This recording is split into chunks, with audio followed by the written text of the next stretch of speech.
Daniel needs this more than you do, Emma, my mother said, her voice carrying that familiar tone of dismissal I'd grown up with. You understand, don't you? He's had such a difficult life before joining our family. I stood in my parents' living room, staring at the document they just handed me.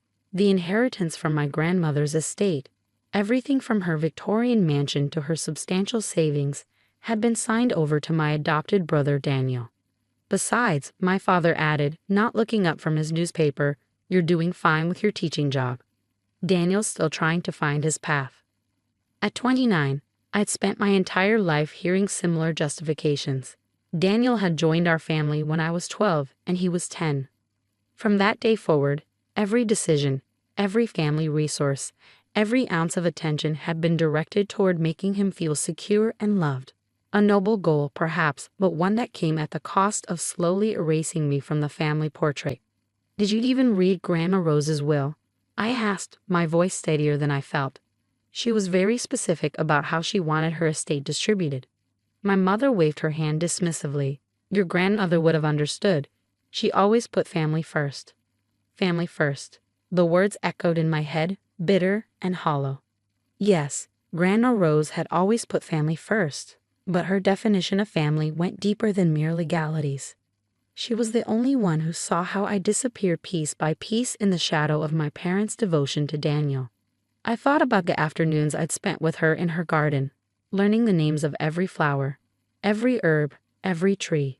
She taught me about the land that had been in our family for generations, the secrets hidden in every corner of the old Victorian house. Daniel had never shown any interest in these things, preferring to stay inside playing video games while my parents praised his every minor achievement. Well, I said, carefully folding the document and placing it on the coffee table, I hope you thought this through carefully. My mother's eyes narrowed slightly. What do you mean by that? Nothing, I replied, picking up my bag. I should get going. Papers to grade. As I walked to my car, my phone buzzed with a text from Daniel. Hey sis, heard about the inheritance. No hard feelings, right? You know I've always loved that house. Loved that house? He visited maybe 3 times in the past 5 years and never stayed longer than an hour. He didn't know about the hidden door in the library that led to Grandma's secret reading nook, or the ancient oak in the back garden that held generations of family secrets carved into its bark. He didn't know anything about the true value of what he'd just been handed. But I did. And more importantly, I had something they didn't know about. 3 days before she passed away, Grandma Rose had called me to her bedside. Her hands, still elegant despite her age, had pressed a sealed envelope into mine. Don't open this until they read the will, she'd whispered, her blue eyes sharp and clear. Promise me, Emma. I promised, tucking the envelope into my journal for safekeeping. Now, sitting in my small apartment that evening, I finally broke the seal.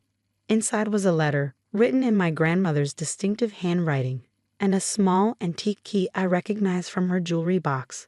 My dearest Emma, the letter began, if you're reading this, then everything has happened as I feared it might. Your parents, despite their good intentions, have once again chosen to overlook the true meaning of inheritance. I read the letter 3 times, my hands shaking more with each reading. The key, she explained, opened more than just a locked drawer or a jewelry box. It was the key to understanding our family's real legacy, one that went far beyond the material wealth my parents had so casually redistributed.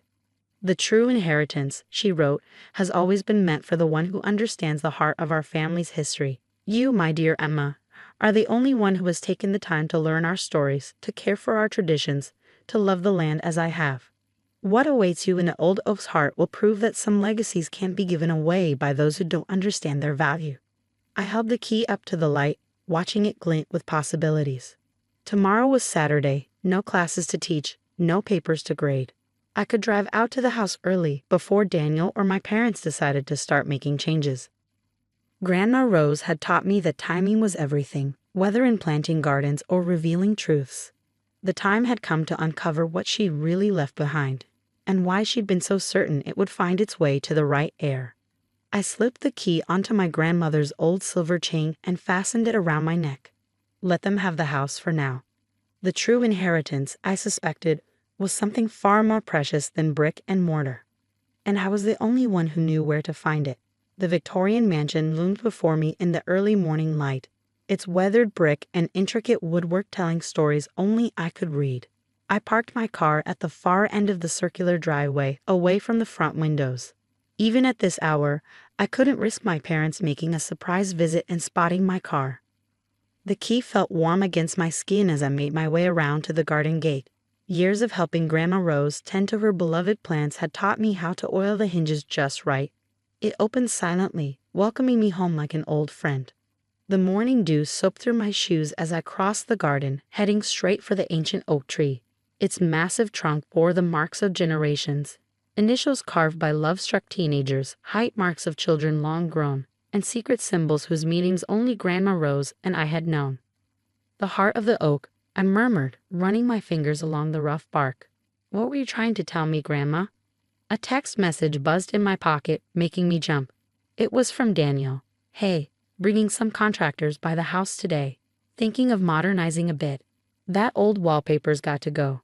My heart clenched. The wallpaper he so casually dismissed was hand-painted, imported from France by our great-great-grandmother. Each panel told a piece of our family's history, if you knew how to read it. But I couldn't think about that now. I had to focus on the task at hand. I circled the oak tree slowly, remembering all the stories Grandma Rose had told me about it. This tree had survived storms, lightning strikes, and multiple attempts by various family members to cut it down. The oak protects its own, she used to say, with that knowing smile of hers. Then I saw it, a pattern in the bark that didn't quite match the rest. It looked natural unless you knew exactly what to look for. Near the base of the trunk, partially hidden by a cluster of ferns Grandma had planted, was a small weathered metal plate. My hands trembled as I brushed aside the ferns. The plate was bronze, green with age, and in its center was a keyhole that looked exactly the right size for the antique key hanging around my neck. Another text buzzed, Mom and Dad are coming too. Dad's talking about turning the library into a home theater. Cool, right? I ignored it, focusing instead on fitting the key into the lock. It turned with a soft click that seemed to echo through the garden. The metal plate swung open like a tiny door, revealing a hollow space within the massive trunk. Inside was a leather-bound book, its pages yellow with age, and a small wooden box. I carefully removed both items, settling down at the base of the tree, in the same spot where Grandma Rose used to tell me stories on summer afternoons. The book was a journal, its pages filled with handwriting I recognized as my grandmother's. My dearest Emma, began the first entry, dated just 2 years ago. If you're reading this, you've proven once again that you are the true keeper of our family's legacy. What I'm about to share with you has been passed down through generations, always to the one who understands that our real inheritance isn't in buildings or bank accounts, but in the stories and secrets we preserve. I opened the wooden box next. Inside, nestled in faded velvet, was an old-fashioned signet ring bearing our family crest. I'd seen Grandma Rose wear it on special occasions, but I'd never known its significance. The journal explained everything. The ring wasn't just a piece of jewelry, it was proof of ownership of our family's true legacy. Along with it came the deed to a property I'd never known existed. A small but pristine piece of land in the mountains, protected by old laws and family trusts that couldn't be broken or transferred without the ring.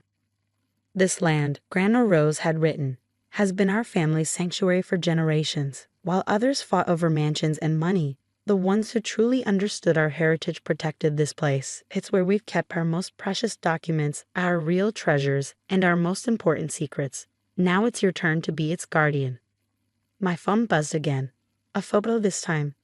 Daniel, Mom, and Dad standing in front of the house with a contractor. Starting renovations next week, the caption read. I slipped the ring onto my finger, surprised by how perfectly it fit. The morning sun caught the engraved crest, sending a glint of light across the garden. Let them have their renovations, their modern updates, their home theaters. They could strip away every bit of history from the Victorian mansion, trying to reshape it into something new and shiny and soulless. The true heart of our family's legacy was safe with me, just as Grandma Rose had planned. She'd known all along that sometimes the most valuable inheritance isn't what everyone else is fighting over. It's the quiet truth waiting to be discovered by the right person. I gathered the journal and box, carefully closing the oak's secret compartment, It was time to visit this mountain sanctuary and claim my real inheritance. The mountain property took my breath away. After a 2-hour drive following Grandma Rose's detailed directions from her journal, I found myself standing before a hidden valley that seemed untouched by time. A small stone cottage, weathered but well-maintained, sat nestled among ancient pine trees. A crystal-clear stream wound through the property, its gentle murmur a constant melody. Using the signet ring as a key, just as the journal had instructed, I opened the cottage door. The interior was simple but beautiful, with hand-carved furniture and shelves lined with leather-bound books. Everything was immaculately preserved, protected by our family's secret network of caretakers mentioned in Grandma's journal. As I explored, my phone kept buzzing with updates from home. Daniel had already started demolition on the Victorian mansion's library. Mom sent photos of workers ripping out the antique wallpaper, while Dad proudly described their plans for a modern open-concept layout. Found some old books and papers in the attic, Daniel texted.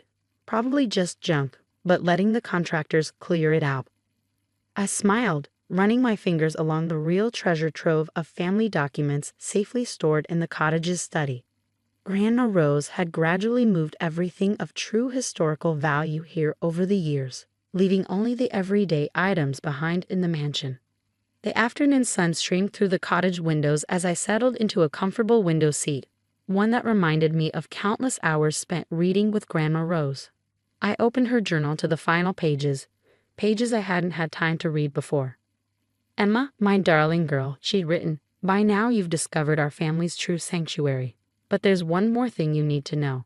Our family's strength has never come from excluding others, but from recognizing and nurturing the spirits that match our own." I barely finished reading when I heard a car approaching, an unusual sound in this secluded place. Through the window, I recognized my parents' car. My heart raced, but then I remembered Grandma's words about strength and took a deep breath. They emerged from the car looking confused and slightly embarrassed. Behind them came Daniel, his usual confidence notably absent. "How did you find me?" I asked, meeting them on the cottage's porch. "Grandma Rose's lawyer contacted us this morning," my mother said quietly. "He explained about the ring, this property, the true extent of her legacy." "Why didn't you tell us? Would you have listened?" I asked simply. My father looked down at his shoes. "We found her other letters this morning, the ones she left in her desk. Letters about you, about how you spent time with her, learned from her, valued what she valued. We didn't see it before." "I didn't either," Daniel added, stepping forward. "I just saw the mansion as a status symbol, something to prove I finally made it. But reading those letters, seeing how much family history I was about to destroy," he shook his head. "I'm sorry, Emma." I studied their faces, seeing genuine regret and something else. Understanding, perhaps, of what they'd almost lost. "The mansion's renovations are canceled," my mother said. "The contractors are gone. We realize now that it's not just a house, it's our family's story. And you're the one who knows how to tell it." "Grandma Rose knew what she was doing," I said, touching the ring on my finger. "This place, the mansion, all of it, it's not about ownership. It's about stewardship, about preserving our family's real legacy." "Will you teach me?" Daniel asked suddenly. "About the family history, the stories, everything Grandma Rose taught you? I'd like to understand, really understand this time." I thought about Grandma's final words about strength coming from inclusion, not exclusion. "Yes," I said. "I'd like that." We spent the rest of the afternoon in the cottage, my parents and Daniel listening intently as I shared stories from Grandma's journal. Stories of our ancestors, of the land, of the values that had quietly shaped our family for generations. As the sun began to set, casting long shadows through the pine trees, my mother touched my hand. "The mansion is yours," she said. "It should have been all along. We'll make it legal tomorrow." I shook my head. "The mansion belongs to all of us. But this time, we'll honor its history while making new memories, together."